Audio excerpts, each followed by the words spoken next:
Guys, dumako naman tayo dito sa aming isang vermi house. Ayan, meron po kaming bahay ng kalapati rito. Katabi niya po ito, o naisama siya dito sa vermi house. Ito po, kasalukuyan kaming nag-harvest ng mga vermi o vermicompost. Gito po niyan, pansamantala naming sinasako dyan yung mga na-harvest. Ayan. At yung isang bed po doon ay na-harvest na rin. Ito patapos na. Ito ay harvest na rin. Saka yan. So ganito pong structure namin guys.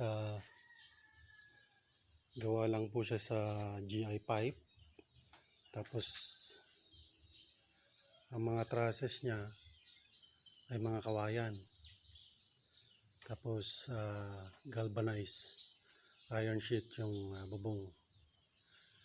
Dito may design na parang may awang dito para presko pa rin yung presko pa rin yung sa loob nitong vermi house. Kasi free na dumadaloy yung hangin.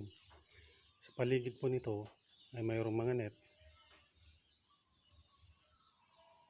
para naman hindi pasukin ng mga predators tulad ng manok, yan, pabo, mga ibon.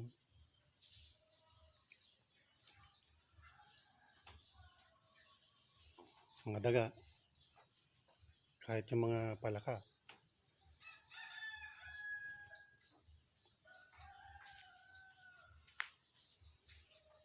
Pagkatapos naming ma-harvest itong mga to, mga vermicompost o vermicastings, dinadala namin doon sa susunod naming